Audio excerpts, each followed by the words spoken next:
On this episode, that's it, actually. That's it. This real estate stuff is not easy, so send me your questions and I will answer them. This is the Ask Jason Show. Hello, everybody. My name is Jason Piercey, and this is episode 115. I just spit a lot of the Ask Jason Show. This is where I am with my life right now. This is where I am. A lot going on. Okay, so we had a conversation prior to this episode, prior to filming, that maybe 114 episodes is exactly how long it takes to talk about everything. Because we were trying to, I was like, well, this person asked me this, and somebody asked me that, and he was like, we did it. No, we did that. Is that really very valuable? And then he said, oh, what if we did this? I was like, no, we did that. Oh, what if we did this? And I was like, I mean, I guess.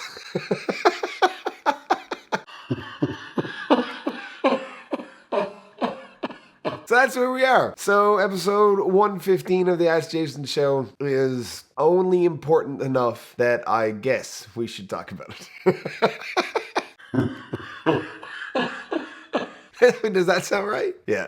We're also debating whether or not we should just move the set back upstairs because, I mean, I'm itchy and sneezy and watery eyes and itchy mouth and stuff. Anyway, so why not be back on the set that we like? And again, you forgot the light on the on-air side. So I don't even know why I'm not paying you for this one. I'm not paying you for, what are you doing?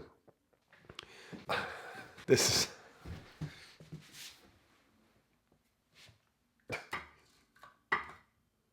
Oh my God. Do you feel good about yourself?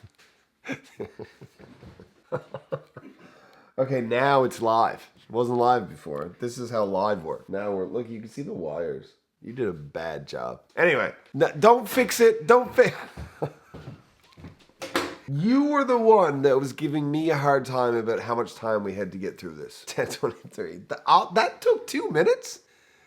All right, so sometimes when people have a house, they add things to the functionality or use of their property that are expensive and bring a lot of value and pleasure to them as homeowners. Some of these things could be a pool or a tennis court or a really massive garage. Maybe it's got like a lift in it. Maybe it's got a loft above. Maybe it's got there's a whole bunch of things that people can add that will provide a bunch of value, that will cost a lot of money, that will be really important to them. Those things don't always translate into increases in property value that are proportionate to the cost of creating that space of enjoyment for the existing homeowner. So if you have a house and you spent $100,000 on putting in a detached garage that's all fancy, there is value in that. Don't get me wrong. If you've got a big old detached garage, there is value associated with that. And the cost to create that garage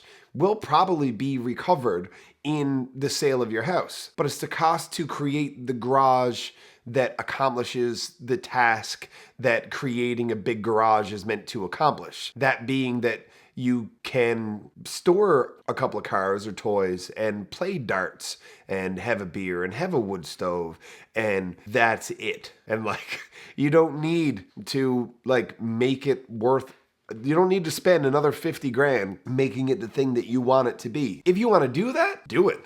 Absolutely. Enjoy the place. But when you go to sell it, don't expect to sell something and get your sentimental value back, because that's basically the same thing. It's kind of like I have a Christmas tree that used to be my grandmother's, and my grandmother and grandfather had it for a long time, and there's nothing wrong with it, but it's older and it's a bit raggedy. It's worth, if I were to try and sell it, $15. It's worth nothing. It's worth nothing. But I could never sell it because nobody could ever give me enough money that it would be worth it to me, because nobody would care enough about this stupid tree to spend hundreds and thousands of dollars on it, because I'm the only person in the world, except for maybe my brother and sister who both live in Alberta, and they're not going to overpay for a tree and then pay to ship it to Alberta. That is ridiculous. So we're the only people who got up in the morning every Christmas morning forever and went to my grandparents' house and opened gifts with my grandparents. So like, this is worth something to me that it's not worth to anybody else in the world. So is your pool. So is your tennis court. Like, if you spent 50 grand excavating and putting in like this fancy, like half rubberized floor with the grip and stuff, and on your tennis court and the fancy nets, and you like put the lights up and stuff, and you got like a really big fencing system with netting and stuff so that you don't lose balls into the neighbors' yards, and that costs you, say, $50,000. That's just a guess. I have no idea how much tennis courts cost. And then I buy the house. I'm not giving you 50 grand for that. I don't play tennis. I'm a flood it and make a rink out of it. Every time. You could have just left a pit there and I'd have been happier. Now I got to take the net down and shit. I'm going to beat up your fancy tennis floor with hockey sticks. So no, I'm not overpaying for your tennis court because you like tennis. There's you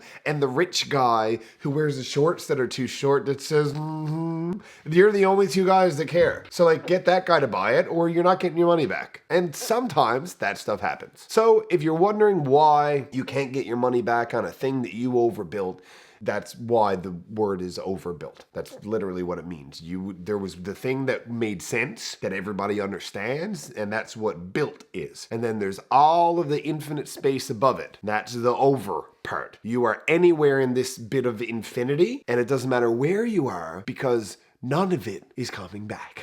Ever. So stop at built unless you're going to be there forever. And then you can like float around in the infiniteness of your overspending and be happy with what you created for yourself and your family. And don't get mad when nobody else wants to hang out in infinity with you because they care about your rubberized floor product. I feel like that either accomplishes the task or it doesn't at all. Either way, time is it, Joe? It is exactly 10:30. Thank you for watching this episode of the Ask Jason Show. We'll see you next time. The Ask Jason Show exists so that you can get good real estate related information from a resource that you can trust. Now, speaking of resources you can trust, here's a couple I would trust to work with my mom. Because good enough for mom, I mean, good enough for you.